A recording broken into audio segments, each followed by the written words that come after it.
လက်ရှိချင်းပြည်နယ်မှာစကားနဲ့ပူးပေါင်းနေတဲ့ CNF CNA တွေသူတို့လက်နဲ့ခဲယမ်းတွေစုစည်းနေတာဟာဘာအတွက်သူတို့စုစည်းနေတာလဲကျွန်တော်ပြောပြမယ်နော် CNF CNA အနေဖြင့်သူတို့ Camp Victoria ဘေးနားမှာရှိတယ်ထန်တလာနဲ့ထန်တလန်ကြားမှာရှိတယ်လက်ရှိဟာခါမြို့ပေါ်မှာသက်ဆွဲနေတဲ့အခြေချနေတဲ့စကားစားတွေကိုသူတို့တနစ်ကြော်လုံးမတိုက်ခိုက်တော့ဘူးစဉ်းစားကြတာဒါဘာကြောင့်မတိုက်ခိုက်ကြတာလဲသူတို့နိုင်ငံခြားကနေတော့ဒေါ်လာငွေဘယ်တော့လူရန်ထားတယ်စသဖြင့်နေတိုင်း online ပေါ်မှာတင်ကြတယ်အဲ့ဒီတင်နေတဲ့ငွေတွေကိုတကယ်ရောလက်နဲ့ဝယ်ကြသလားโอเคလက်နဲ့ဝယ်ကြတယ်ဆိုရင်အဲ့ဒီလက်နဲ့ခဲယမ်းတွေဘာတော့တနစ်ကြော်ကလာလုံးသူတို့စုစည်းခဲ့တယ်ကျွန်တော်ရှင်းလင်းပြောမယ်သူတို့စကားစနဲ့တိုက်ပွဲရနာပြီးမှလက်နဲ့အင်အားစုစည်းနေတာကတကယ်တော့ထန်တလန်မြို့မှာရှိတဲ့စကားစကိုတိုက်ခိုက်ဖို့ဟာခါနေ66ပြောဟာကုန်းမှာရှိတဲ့စကားစကိုတိုက်ခိုက်ဖို့အတွက်သူတို့ကလက်နဲ့စုစည်းခဲ့တာမဟုတ်ပါဘူးလုံးဝမဟုတ်ပါဘူးသူတို့ရဲ့လက်နဲ့သူတို့ရဲ့နိုင်ငံခြားကနေပို့နေတဲ့ငွေတွေကိုအဲ့ဒီငွေတွေနဲ့လက်နဲ့ကိုဝိုက်ထားပြီးမှစီပီအဖွဲသားတွေကိုမျိုးလွယ်ဆိုအလိုက်ရိုက်ခွဲပြီးမှမြို့နယ်အလိုက်ရိုက်ခွဲပြီးမှအမျိုးသွေးထိုးလို့ပြီးမှဖြက်စီးပြီးမှချင်းညီနောင်ကိုသူတို့တိုက်ခိုက်ဖို့ရတော့လက်နဲ့အင်အားစုစည်းနေတာဖြစ်တယ်ဒါကိုကျွန်တော်တို့အားလုံးနားလည်ဖို့လိုတယ်အဲ့အကြောင်းလေသူတို့ချင်းလန်းခေါင်စီစတင်ဖွဲ့စည်းတဲ့အချိန်မှာတော့ဒီ EAO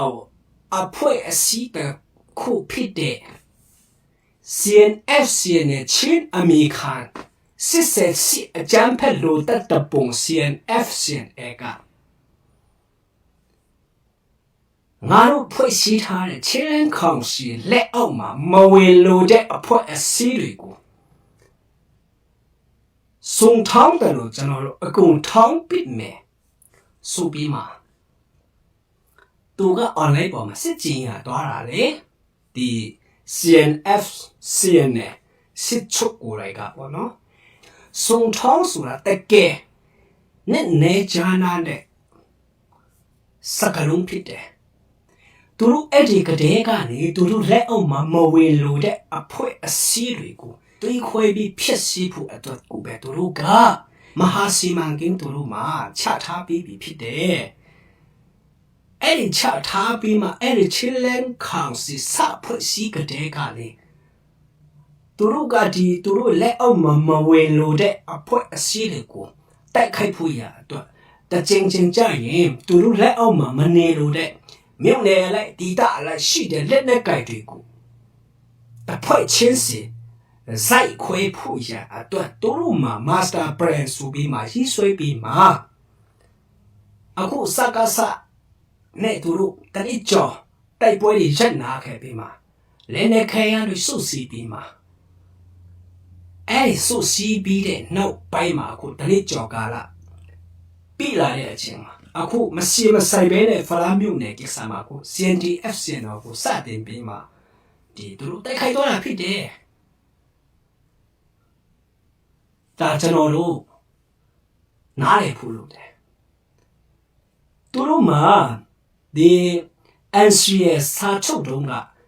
ချင်းပင်နယ်လုံးခြုံရည်နဲ့ကာကွယ်ရေးဆိုတဲ့အချက်ထဲမှာချင်းပင်နယ်မှာစကားစနဲ့ဒီ CNA တက်မလို့နှစ်ဖွဲ့တာရှိရမယ်ဆိုတော့သူတို့မူရှိပြီးသားပြီးတော့2021မေလ29ရက်နေ့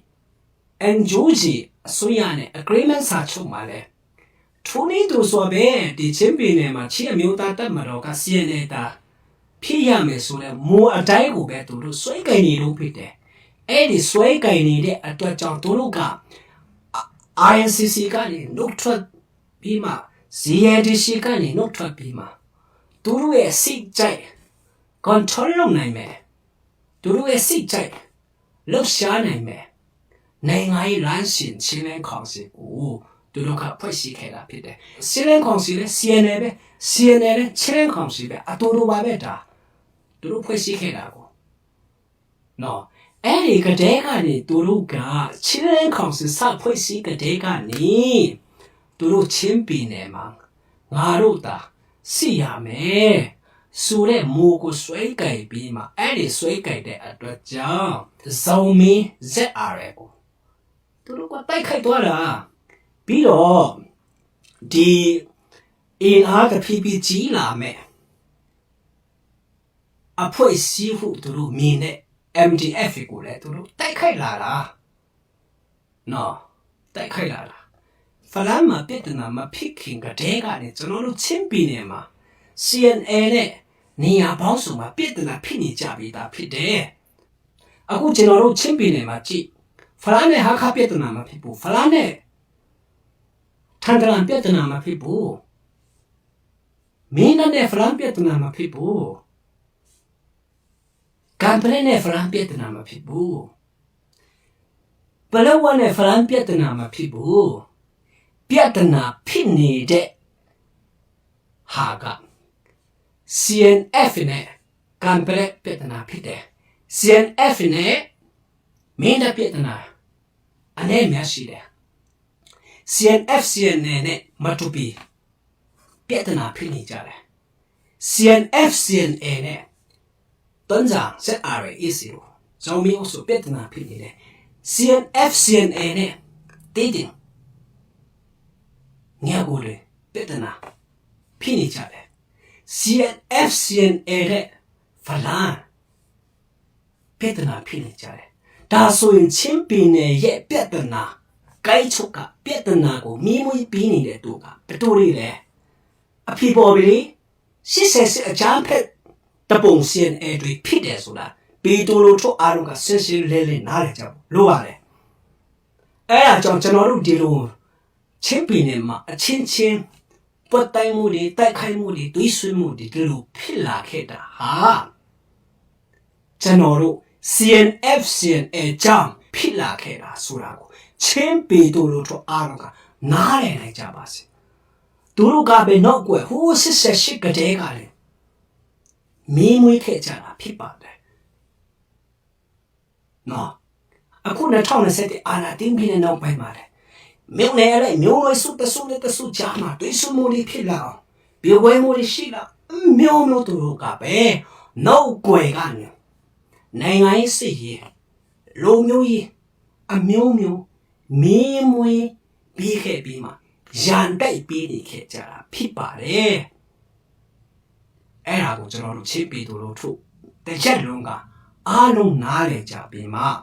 ကျွန်တော်တို့ဒီ CNF CNL ကိုနောင်အခါထာဝရချင်းပြည်နယ်မှာလုံးဝကိုမထောက်ပံ့တည်တော့ဘူး